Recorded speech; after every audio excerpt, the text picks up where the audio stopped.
Hi everyone, we're back today with Professor Hunt. Can you introduce yourself for us? Sure. Hi, I'm Melany Hunt. I'm a faculty member in mechanical engineering at Caltech.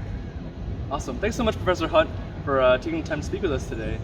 Can you tell us a little bit about what you do here? So I've been a faculty member here at Caltech for more than 30 years, and it's a combination of doing research work with students, so either graduate students or undergraduate students, and then teaching classes and working with students in terms of special projects or other things that they're interested in doing. My work in mechanical engineering is really in the area of fluid mechanics. And so I've worked on problems that aren't just fluids, it's also often problems of fluids and particles. And so it's different than just thinking about flow over an airplane wing, that a lot of the problems that I think about are flows where you have other stuff in that flow as well. So things like debris flows or slurries or suspensions where you've got a fluid plus you've got a bunch of particles with it. This sounds really interesting. Can you tell us a little bit more about that fluid flow thing? Are there any kind of real world examples that you can relate that back to? There's lots of real world examples actually. So any kind of powder that you might think about flowing, so even things like sugar or salt, it flows actually very differently than a flow of a liquid. That you can have a pile of the material build up when you're emptying your salt shaker, and occasionally you might see an avalanche of that material. And again, if you were just doing the same thing of pouring out a liquid, of course your liquid would just continue to spread. But with something like a powder, you can actually get a pile of material and then occasionally the avalanche. So the kinds of processes that we think about in these flows are similar to what you might think about if you've got a debris flow, so a whole release of material down a hillside. Or you might think about these kinds of problems when you think about a sand dune, and you think about the avalanching in the sand dune, or other kinds of problems in terms of handling these kinds of materials that you probably, as you're driving around, you might see a big pile of sand or a pile of dirt, and what we are interested in is just how do you manipulate that and how do you predict the flow when it flows and when it doesn't flow.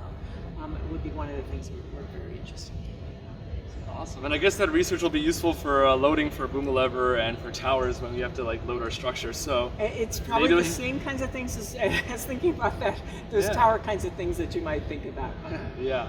I wanted to ask, so how did you get involved in this sort of research, and why did you decide to pursue it and continue teaching here at Caltech? So it was related to some of the things I did before I started came to Caltech, but it's actually a field where there actually are lots of applications, but not so many people doing the research work, so we could do a lot of interesting things that were new. One of the things, if anyone's interested in looking, we've done a lot of things with sand dunes over the years, what's called booming sand dunes. And in certain places in the world, a sand dune can make actually a loud noise, and it can actually sound like a cello. And so these are on very large sand dunes. And what you need is kind of a natural avalanching on the surface of the sand dune. And the dune itself generates this sound that really can be a very clear frequency, so it really can sound like a musical instrument. So it's one of the projects we've done actually over many years with both undergraduate students and graduate students, and take a lot of people out to the desert. But if you go online and look under booming sand dunes, you'd probably see some of our videos that we've done with National Geographic or with PBS or with NOVA, just about interest. Those groups have just been interested in how this all happens and what kind of scientific explanation can you get for a sand dune sounding like a musical instrument. Oh, that sounds amazing. And for our competitors, we'll make sure we put a video link or something in the description for you to look at that more. Can you tell us why you chose to come here at Caltech? Well, when I was looking for jobs, Caltech was actually looking for faculty, so it was a good time to be looking. So I finished graduate school, and really I started at Caltech, and I've been here ever since.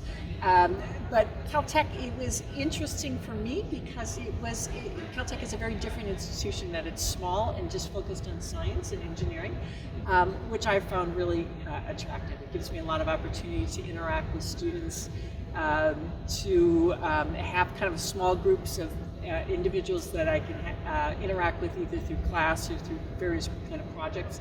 And yet there's a lot of collaboration among the faculty and collaboration among different research groups, which is really attractive. That sounds exciting, and I know from the student experience I can definitely relate to how collaborative the school is, and it's one of the main reasons I came here, so it's awesome. Again, I think what students always say, it's much more about collaboration than competition at Caltech. For sure. Here more than anywhere else, I remember too.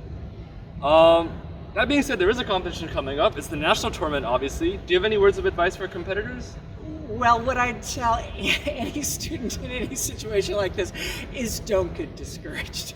It's easy especially if you're doing experimental science, it's easy to have things not work right away. Again, in terms of the competition, do your best. If it doesn't quite work the way you want it to work, please don't shy away from it. Take it as a challenge. Work on whatever didn't work right the first time, and hopefully you stay in the field. There's lots of exciting things that can be done in science, engineering, mathematics, and what we like to see are more students pursuing these fields. That's awesome. So really wise and encouraging words from Professor Hunt. Thank you so much for tuning in for this episode. Thank you so much for taking the time to talk with us today, and good luck on competition day. Good. Yeah. Good luck. Absolutely. All right. Bye.